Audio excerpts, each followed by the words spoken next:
I was diagnosed with an extremely rare appendiceal stage 3 cancer, meaning it originated in my appendix, migrated into my large intestine where they found a cancerous tumor. Much to my dismay, migrated there to 6 lymph nodes. Gives a good summary of the cytotoxic agents that would be, good against your cancer. Good morning, you guys. It's the day after I got my port put in. So, can you tell me what's going on right this second? Yeah, you just came back from OR. You're in the recovery room right now. Mm-hmm. You've just been here for like 10 minutes. So. And I just wanted to show you, I guess, how it looked over the bandages. I feel it. I do feel it. Not much you can see at the moment. It also looks like I got into a fight with an orange and I lost. Yeah, there's some pain. There's definitely some pain. It makes sense. Hope you guys are having a good day. Like most things in my life, I think my best chances of them going well have less to do with having a perfect plan, but more with being pretty damn good at executing whatever plan I do have perfectly. As corny as that sounds, that's absolutely been my experience. So to that effect, doing my subcutaneous testosterone replacement therapy, which for me now is 0.1 ml 6 days a week, taking Sundays off. Doing that in the mornings has been perfect most every day. But for those of you that are new, I was diagnosed with hypogonadism back in 2011 after a slew of psych meds and psych wards, mostly psychiatric stay at the hospital, to be fair, but really, really bad clinical depression with anxiety and depersonalization. It led me to the eventual discovery of having almost no total and free testosterone in my body via multiple blood draws. So OGs on the channel know that I've got low T. I've had low T and I've been on testosterone replacement therapy for a very, very long time. And I have been as high as 200 milligrams a week, which is bonkers, to as low as 120, and then I spooked myself and convinced myself I needed to be 140, and then I kind of was on between 120 and 140 for a very, very, very long time. And I won't lie, part of that was for convenience sake, and the other part of that was because I enjoyed the anabolic effects of my testosterone, and I thought, if this is helping me with my depression and anxiety, which it did, I was eventually able to get off all psych medications. So I was on an antipsychotic, I was on an old school antidepressant called nortriptyline. I thought if I get to have the benefit of more musculature and more of an anabolic physical response, good for me. I really believed that at the time. However, what we have learned from the doctors as it pertains to our current journey that we're on, the cancer journey, the doctors don't seem to have much thought about me being on low dose TRT. I'm on 120. It's the estrogen that they want to keep in check. Multiple doctors have made reference to the estrogen being the problem. Overconversion of the testosterone to the estrogen being what would feed the cancer. So I was like, oh, that's curious. I'd love to get someone in the medical field who watches my videos to explain that better than I could, since I don't have the person and the people who are giving me that information here now to explain it to us all presently. Some of you guys have been telling me about subcutaneous testosterone for what feels like forever. And honestly, I just thought it sounded like a hassle. But truthfully, it is not a hassle. It is really, really, really convenient. So yeah, it'll be really curious to now go get blood work for my everyday sub-Q to see where my estrogen is, because, and I'll stop rambling here, I tend to run relatively high on estrogen. If like the range is 20 to 40, I don't remember the units of measurement. I'm someone who's in the 40s and 50s, I think, for my estrogen, which is no bueno for cancer. So anyway, we're gonna see how that's all going. which is great.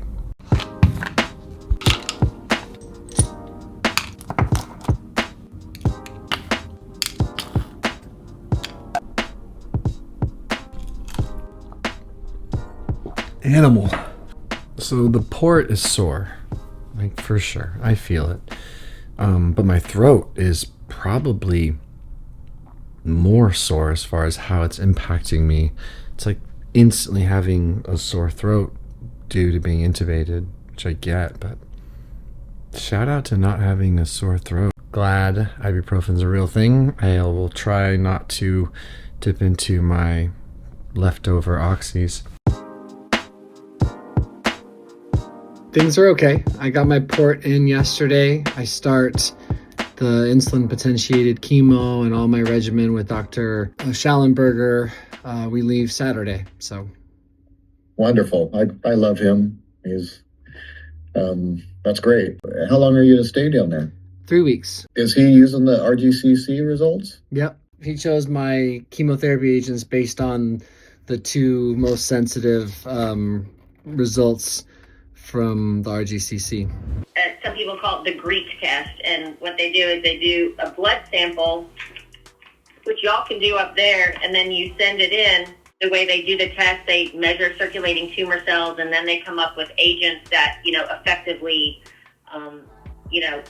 beat down those cancer tumor cells. So Monday protocol is the IPT with the sodium ascorbate method. Tuesday is the EBOO, ozone therapy, followed by hydration, IV, followed by colonic. Wednesday is the chelation therapy, ozone, sauna, and doctor visit. Thursday, IPT. And then IMRS, pulse electromagnetic therapy, to be done daily at any time. Probably got 20 or 30 minutes to sleep every day. Yeah. It sounds like a wonderful plan, and, I don't think you can get any better treatment in the States. That's awesome. What is today's visit exactly about? And so this is the OncoTrail counts to see how many tumor cells that we're picking up. Okay.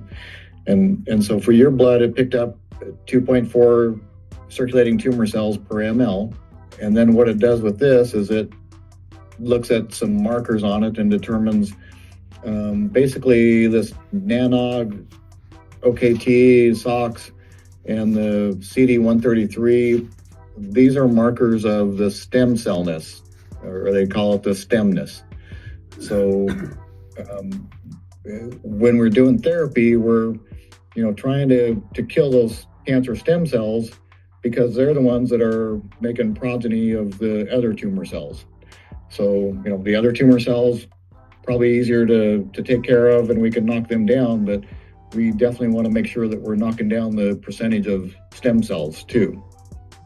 So, this would be, they kind of rate things in, 25% being mild, 50% being moderate, and 75 being high risk. And I think your markers here, you have, less than 25% or dim markers for these, but the 133 is 50%, and then NANOG is another stem cell marker of 25%. So, you have a mild to moderate, more so moderate, I would say, risk of the percentage of stem cellness. Okay, so this would be our periodic test. Again, repeating it after going through a couple cycles of therapy, and make sure that we're making progress on this. Okay. Mm-hmm.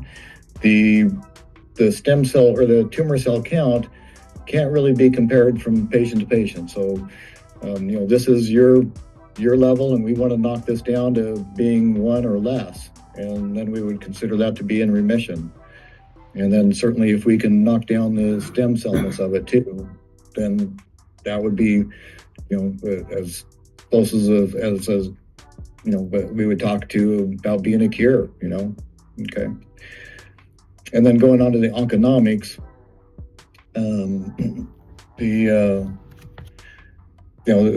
gives a good summary of the cytotoxic agents that would be, good against your cancer. We don't get a lot of, I haven't seen any results out of about 20 or 25 that have any class 2 immunostimulants that work against cancer. So that's not a big deal that this is doesn't have any agents in there, but then the PK inhibitors or the protein kinase, some of the other pathways that the cancer has and what would work against your cancer. And then you said that Dr. Schellenberger is picking out the oxaliplatinum. Yes. And the other carboplatin? No, the other one's on a different page here. Pemetrexid. Got it. Nucleoside. Yes. Okay. I don't know what that is. But... Yeah, that one. All right. And then that's great. You got those markers, and he's got those going on you. This is like an overall, drug resistance. Your cancer cells are pretty tough. They can have a property of pumping out the chemotherapeutic agent, or they can have a property of resisting some other agents or repairing themselves. So, these are tough ones, but I think you're picking out the best things and you're hitting it from everything that I'm happy with your treatment plan. You don't have any hormone receptor markers on here, so do have older patients that I have on testosterone and other hormones, and if they had markers like that, then I wouldn't use those because the cancer may like it, but that's not an issue with you. That's good to know. That is good to know. Yeah, I don't know if you've been on any hormone replacement therapy or testosterone optimization, and Yeah, very low dose, but yes. okay, so yeah, I don't see a reason to stop that. I think that keeps your muscle strength up and everything else good. So That's great.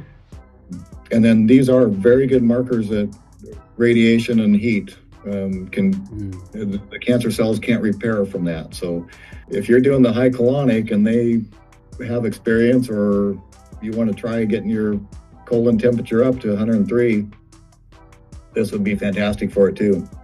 And then I'm kind of going down to the natural agents that, we got you on the vitamin C, IVs, and, some things I would point out here are, picking out 2, 3, or 4 of the highest ones. I still like being on ivermectin, even though it doesn't show activity against your cancer, so to speak. I don't want you getting COVID again, and I think it's good for your gut microbiome, and I think there's some other benefits of ivermectin. So, at least doing ivermectin twice a week as a prophylactic against COVID, flu, other influenza, Yeah, my viruses. my naturopath and Dr. Mack has both suggested I stay on it the same as I was already being protocoled to stay on it, regardless of how it individually interacts. They think that it's something that works very well in concert with everything else. It improved the efficacy of chemo, is what they were saying. That Wonderful. with the bendazole, with the CBD and the melatonin and stuff. Okay. And what kind of dosing are they doing for the mebendazole too? And 888 milligrams. Mm-hmm. Split Yeah, into pretty 2 high doses. dose. 444 twice a day. Yeah, 444 twice a day. With bendazole. yes, fenbendazole with Okay. milk thistle at the same time, and no dosing once a week.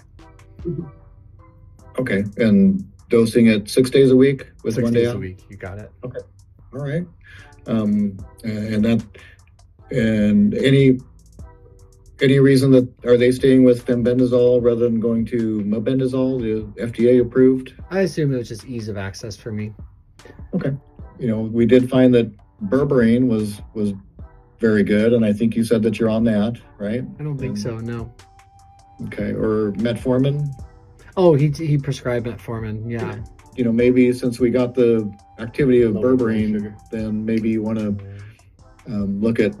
You can do both, metformin and berberine, but you'd have to be very careful about your blood sugars because they're both, modulating your blood sugar, but you may want to look at that. Okay. And again, even though fenbendazole, ivermectin, mebendazole, we didn't have results against your cancer, I think there's some, as we just talked about, I think it's better to be on them. They may have some other things that this test just doesn't pick up. Kind of my little summary of this, and it's fantastic what you're doing. And so, Yeah, awesome. Well, I look forward to, I don't know, checking in a month or two and seeing if we're making progress. This is definitely highly contentious stuff on the interwebs. People get very nervous about RGCC. They get very nervous about insulin potentiated, about peptides. I don't know, it's controversial stuff, but it doesn't seem like it should be. This brings up a lot of fear for a lot of people. That's for sure. Yeah, but seeing this report, Noah, we know that the 2 chemo drugs both the mainstream oncologists we're going to pick aren't effective against your tumor cells. One is. I don't think so. One is. The one that he chose as well is, the second one isn't. So I looked this up. Philfox has 2 main chemo agents, for lack of better words. One of them is the same one Dr. Schallenberger is using. The second one is not the same one. Gotcha. The second one is not on my list of 80 or above. Okay. One of them is like in the 50s or 60s or something like that. Yeah, I think the Ox. That's for I would have Phil- gotten that for Philfox as well, the same one there. But the second one, Dad, would have been, I think. It's a 5FU. Yes, 5FU would have been this one. Oh, okay. And we're getting this one instead. Gotcha. So they're not useless. No. Okay.